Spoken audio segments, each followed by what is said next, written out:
Hi, welcome to week 5 of 52 weeks of wellness. And this week we're going to focus on another dietary addition. Next month we're going to be focused on things a little less food oriented. So this month I just want to finish you guys up. You get a bonus week this week because you've got 5 weeks in January. So this week we're going to focus on getting gluten out of your diet. For some people, this is a really common concept. I'm sure you've heard it everywhere lately. Gluten-free foods, people going gluten-free. I just want to kind of inform you guys as to what gluten intolerance is, the difference between gluten intolerance and actual celiac disease, why we want to remove gluten, and then how to go about it the right way so we're not just eating a whole lot of processed foods that happen to be labeled gluten-free. So gluten is basically a substance, it's a protein found in wheat.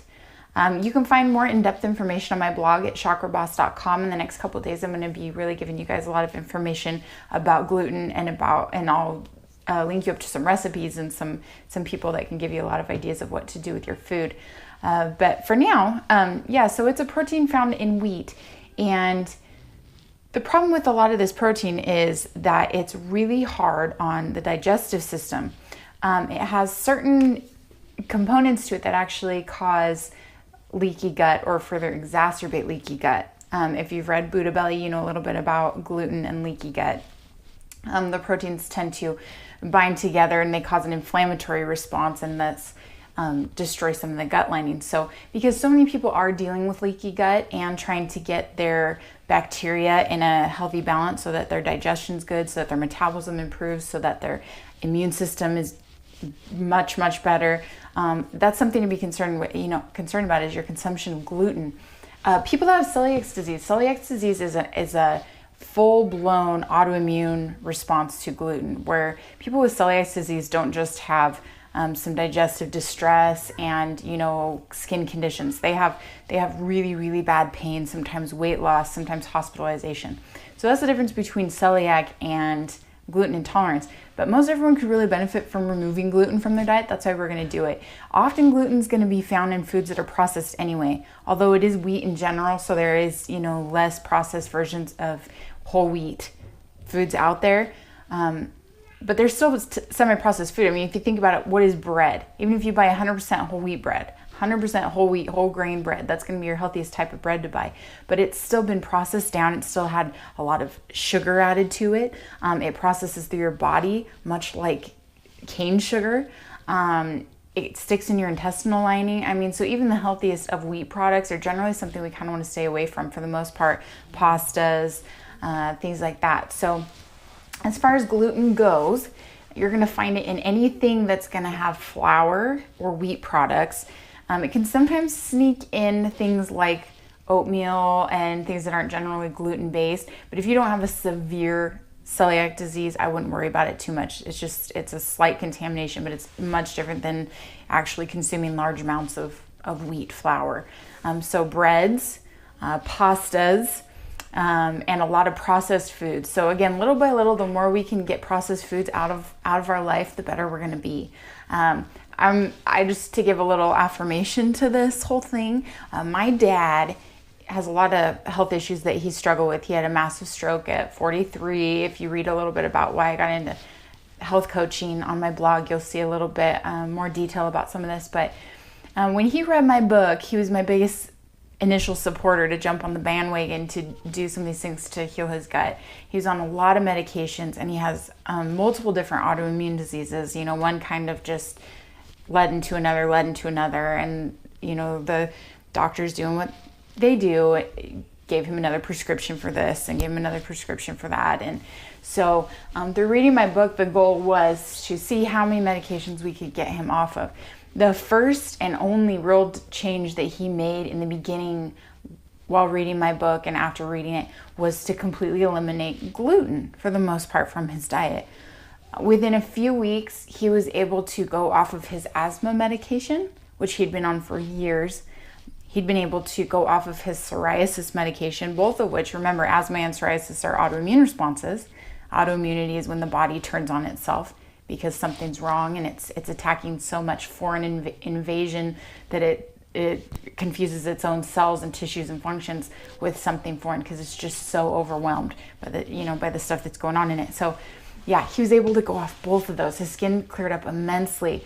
So if you have children or yourself, pay attention to skin, because if they have psoriasis or eczema or anything that's showing on their skin, your skin's the largest organ, and you just so happen to wear it all over your body. So it can tell you so much about what's going on inside your body, digestion-wise, and it can often be improved greatly by eliminating gluten. You'll see a big difference in your entire life by eliminating gluten. Just like last week, my best habit you can make was adding the green smoothies for nutrition and fiber. One of the best things you can pull from your diet, aside from sugar, which we've already done, is to pull gluten. So here's some substitutions, and this is kind of how I want you guys to think about it.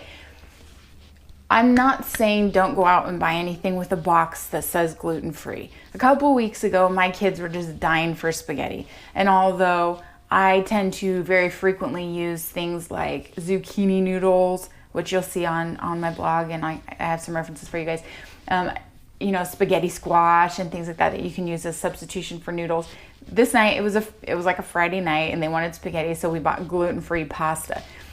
I'm not going to say that that's the healthiest thing in the world, and I really don't want you guys just gravitating toward, loads of processed boxed foods. But when you really are looking for something like that, it's better than putting the wheat back in your body. To really just get used to using substitutions is just a great habit to get into. We made really healthy cookies the other day, actually, because again, on the weekend, sometimes my family just gets to where they want some stuff, and I've held on for so long with everybody. Since the 2nd of this month, we haven't had refined sugar or gluten, especially me, mainly everyone in my house. And so I just really didn't want to give that up. So we found an awesome recipe, and I'll give credit. I don't have her name off the top of my head, but I'll give credit on the blog. And if you follow me on Instagram, you'll see that too. But we got an awesome recipe for chocolate chip cookies that were made with coconut sugar instead of cane sugar, and almond flour instead of wheat flour, which is just ground almonds. So no gluten, no refined sugar, all healthy ingredients. A really great alternative when you're wanting to still have some of those favorite foods. So one alternative to do is you can replace pastas and breads with veggies. Of course, the more veggies, the better, right? I know that's not going to appeal to everybody every day, but the more you can do it, the more you can make a grass-fed burger and wrap it in lettuce. I even saw one the other day that was made in between 2 halves of avocado, which looked really good. Kind of messy, I'm sure, but I mean, hey, whatever, right? There is gluten-free breads that you can make and experiment with. There's recipes. There's some you can buy at the store. Like I said, be cautious as to how much you're purchasing processed versions of gluten-free foods, and just make sure you're not relying on those. If you've got to baby step your way to them for a while to get into more whole foods, then that's all right. Everything's a step. So I want you guys just to focus on getting the gluten out of your life and see what happens. Keep a little journal, just like with the sugar. Keep a little journal. Notate your skin, especially your skin, and your digestion, especially too. And just kind of note how that goes or improves. Gluten is something that when you pull it from your diet, you see improvement so quickly. It's really, really, really encouraging to keep it up. So that's for this week. Please follow, subscribe to my YouTube channel if you haven't yet. Pretty soon, I am going to actually be limiting it to only subscribers. I have now started, if you follow at all on my website, you'll see that I have my own certification school now. It's going to be rolling out at the middle of February, and I'm just so excited about it. But a lot of this stuff is going to be used with my students. And so if you haven't subscribed, please do, and you will still be able to receive the rest of the year's videos. If you need more information too, just follow on chakraboss.com, and I am trying to blog more and more these days. So within the week, probably by Tuesday, I will have some really great information about gluten for you guys. And I just want to encourage you to keep doing what you're doing. The one step at a time, 1 week at a time focus is the best way. That's all you got to do, is just keep up the thing we focus on this week. And then we add something next week. And it won't always be food. Sometimes it'll be mental strategies. This next month, we're really going to focus. We're going to do a self-love month. So we're going to focus on a lot of body positive, mind positive techniques and stuff. And so each of those things is just going to add extra transformation.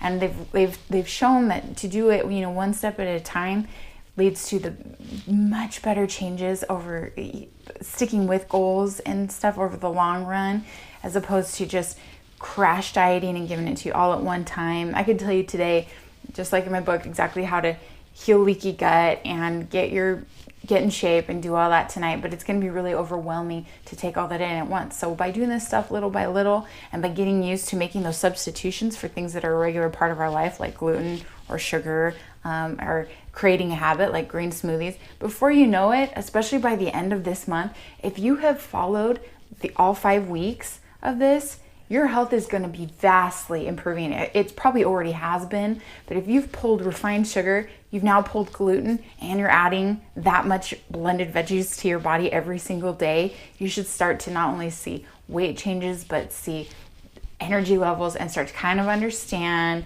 that you're getting somewhere. And imagine, if you feel like this after 5 weeks, imagine what you're going to feel like after 52.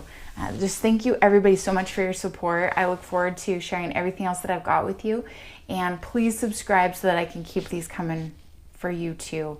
And go ahead and, if you want to sign up on chakraboss.com, and I will email you any new blogs that come out and any information I've got. So have a great week, and you can do it. We'll see you next week.